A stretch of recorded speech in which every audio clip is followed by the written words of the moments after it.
Bom dia a todos. O nosso grupo ficou responsável aí pelas alterações da qualidade nutricional pelo processamento da defumação. Nós somos os alunos aí do Instituto Federal de Educação, Ciência e Tecnologia Baiano, Campus Guanambi, da disciplina Nutrição e Alimentação Alternativa. A docente é Carlinha Guimarães de Oliveira, da turma 3AB de Agroindústria. O nosso tema então foi defumação e os discentes responsáveis pelo trabalho que será apresentado a seguir é Samuel Santana Marques, Luiz Gustavo Custódio Ferreira e Gustavo Martins. Bom, nesse primeiro momento, eu quero fazer uma introdução geral sobre o tema defumação para deixar mais claro sobre o que iremos tratar nesse trabalho. Bom, a defumação nada mais é do que uma exposição de alguns tipos de alimentos à fumaça da queima de lenha ou de serragem, com o objetivo de conservar ou modificar o seu sabor. Na gastronomia, os alimentos que costumam ser defumados são mais carnes e alguns tipos de peixes, tipo o salmão. A partir de diversas técnicas, muitas delas improvisadas na cozinha, na churrasqueira ou mesmo até no mato mesmo, né? Hoje defumam-se também os legumes e até mesmo frutas e leite, né? Quanto mais gordura o alimento apresentar, maior será a retenção de fumaça. Além disso, ao passar por um processo de defumação, os produtos eles reagem com os compostos da fumaça e formam aqueles compostos chamados de flavorizantes, que dão o sabor desejado e característico de um alimento defumado. Bom, resumidamente, o processo de defumação é um complemento de outros processos. E a finalidade principal, ou seja, o objetivo principal, o objetivo primordial além de oferecer um produto com características sensoriais atrativas para o consumidor, evitar a proliferação de micro-organismos por meio da cobertura que é feita na superfície do produto com a fumaça proveniente aí do processo de defumação. Bom, partindo agora para as alterações nas características sensoriais devido à defumação, a utilização da defumação se dá principalmente com o objetivo de melhorar a qualidade dos alimentos, o que provoca mudanças nas características sensoriais como sabor, textura, aroma e coloração.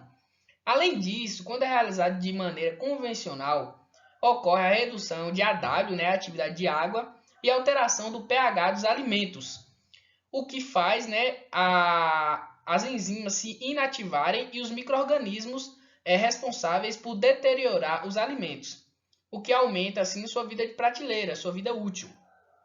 A deposição de fenóis presentes na fumaça, devido ao seu efeito antioxidante, também pode inibir a oxidação de gorduras e evitar aí a formação de ranço.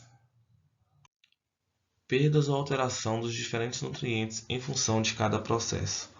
Bom, as carnes defumadas elas perdem cerca de 10% da umidade durante todo o processo de defumação. Isso depende da temperatura, do tempo de defumação e da umidade no interior do defumador.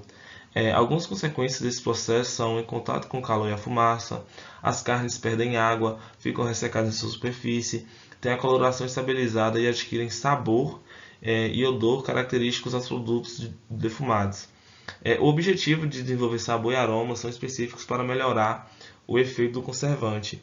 E para quem não sabe, a defumação ela foi adotada historicamente como processo de conservação dos alimentos, pois o aproximamento da fumaça na peça gera desidratação e redução do pH, evitando o desenvolvimento de micro-organismos e, consequentemente, o apodrecimento.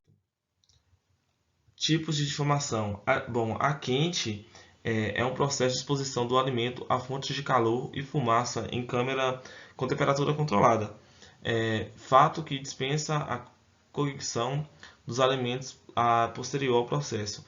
As temperaturas, nesse caso, elas variam cerca de entre 80 e 60 graus Celsius e possibilita a cocção completa do alimento e, conjuntamente, agrega características específicas do processo de defumação.